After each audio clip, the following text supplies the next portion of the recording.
funda una sola iglesia, la Iglesia Católica. Bendito y alabado sea el nombre de Jesús. Hermanos, la palabra iglesia significa asamblea. Pongan atención, hermanitos sectarios, si están escuchando, lo voy a repetir. La palabra iglesia significa asamblea. En el Antiguo Testamento, la palabra asamblea designaba al pueblo santo de Dios, y esto está en Deuteronomio capítulo 9. Léanlo. Ahora, en el Nuevo Testamento, la palabra iglesia es tomada para designar la comunidad mesiánica y ha adquirido con el desarrollo cristiano un significado cada vez más amplio. Primero, la Iglesia Madre de Jerusalén. Luego, las iglesias particulares de Judea, sus asambleas y sus locales.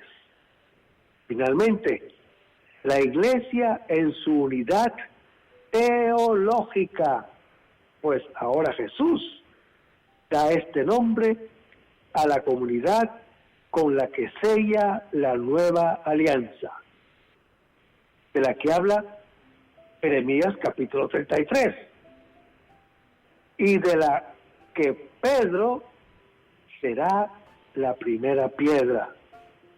Como el reino, la iglesia comenzará en la tierra, por una sociedad organizada cuyo jefe Jesús instituye. O sea que Jesús como jefe instituye a un hombre, y ese hombre se llama Pedro. Bendito y alabado sea Dios. Aunque no le guste a muchas sectas por ahí, Pedro no solo es centro de unidad, sino que participa de manera muy particular del oficio mismo de Jesús.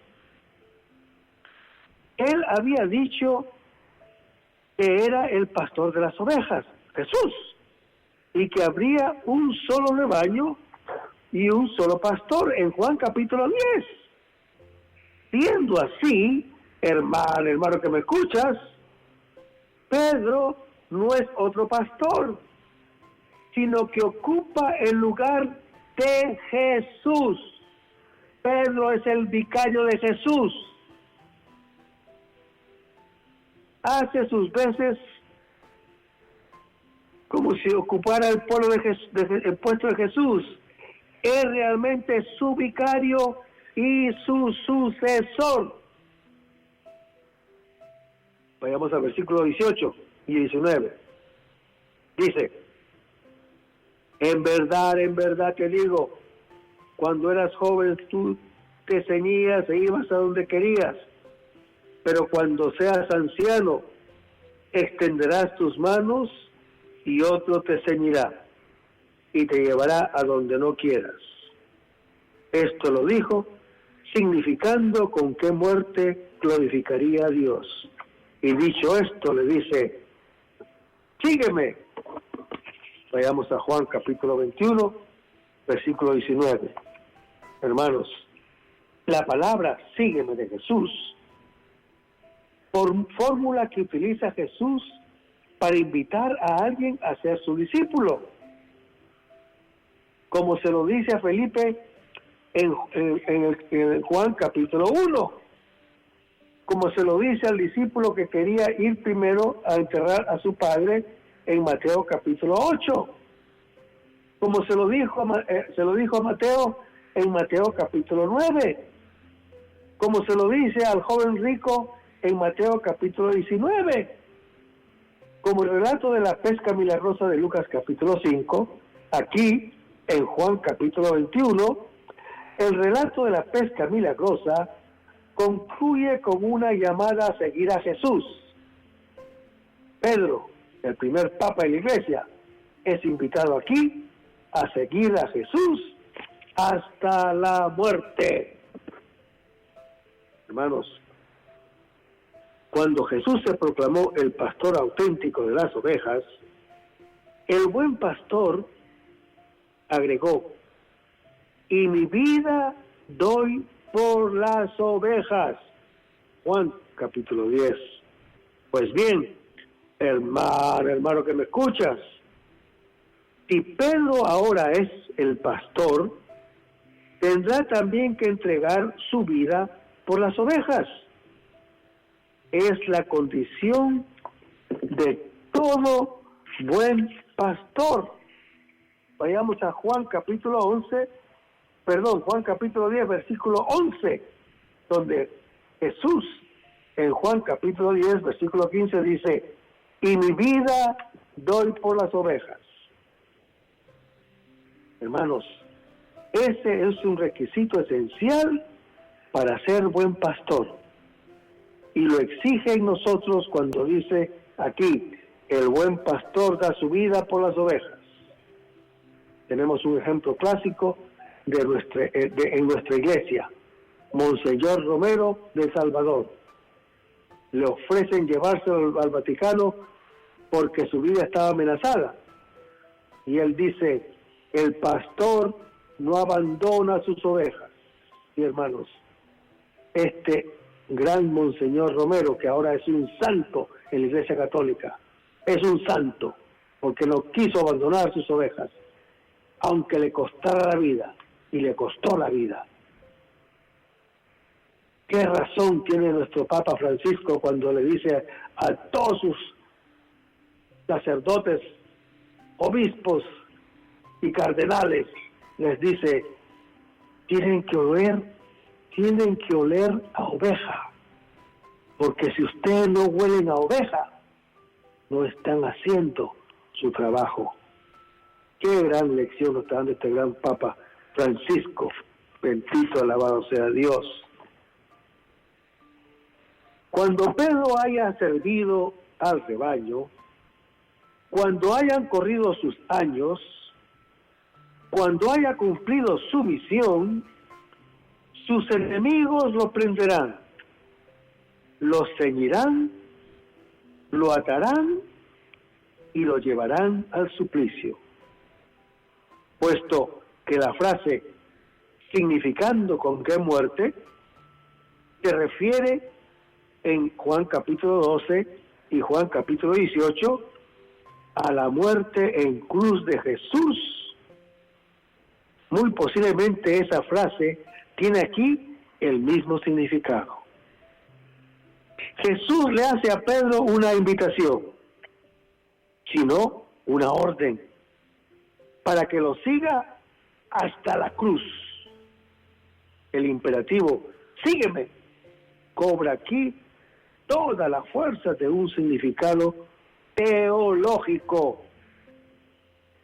Y la tradición católica afirma que Pedro murió crucificado. Fue la manera como, a imitación del Maestro Jesús, pudo mejor glorificar a Dios. En este momento es oportuno hacer una reflexión global sobre el capítulo 21 del evangelista Juan. Tu unidad, tu armonía y su riqueza doctrinal son indiscutibles.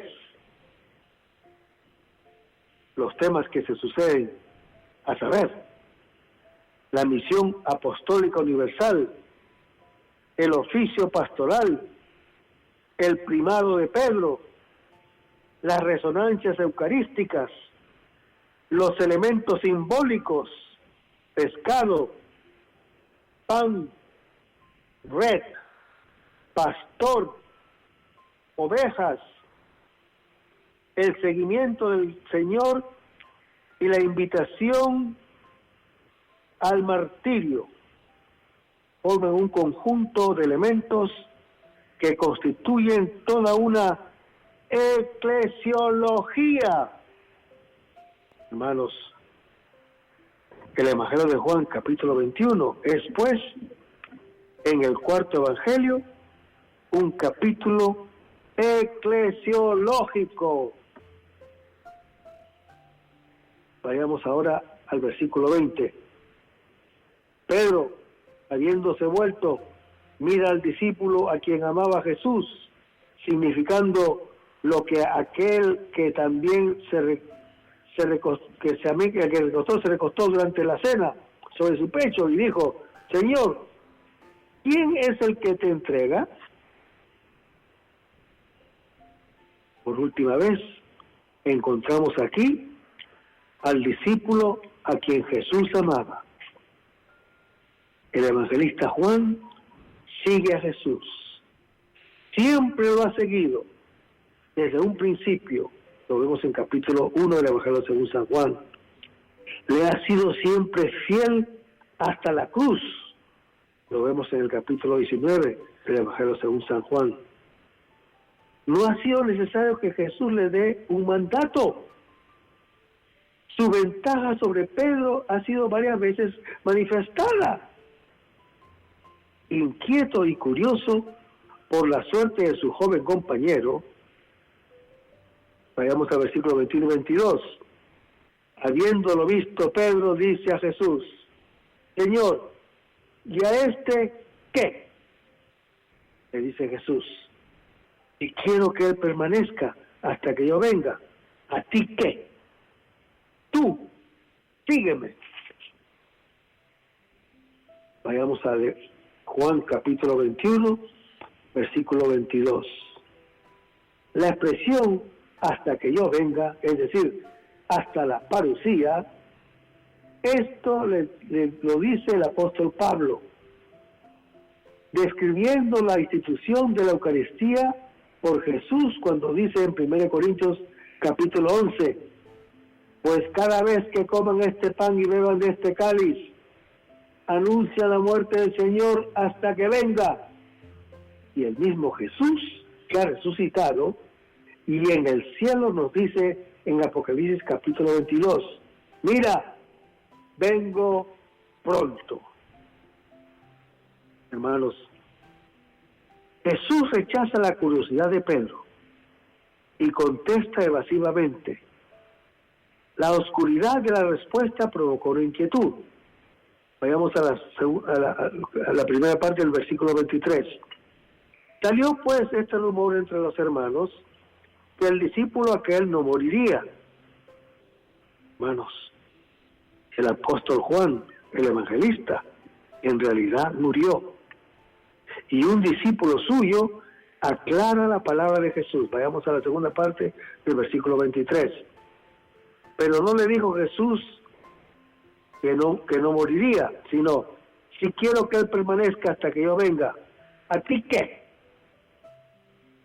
Pero no es por demás reflexionar que en el discípulo a quien Jesús ama es tipo del discípulo creyente, y el creyente y los creyentes y permanecieran hasta que Jesús venga. Veamos ahora la segunda conclusión. El capítulo 21 termina con un testimonio. Son los discípulos de Juan quienes ponen un sello de autenticidad a lo que ha escrito su maestro. Vayamos al versículo 24. Este es el discípulo que da testimonio y de estas cosas de las que ha escrito, y sabemos que verdadero es su testimonio. Hermanos, una mano diferente puso el punto final con un hiperbolismo retórico. Vayamos al versículo 25. Hay además otras muchas cosas que hizo Jesús, las cuales no se escribieron una por una, que si se escribieran una por una, pienso que ni el mismo mundo bastaría para contener los libros en que se escribirían. Hermanos, con esto se termina el Evangelio según San Juan, y como siempre, cada vez que yo termino un tema,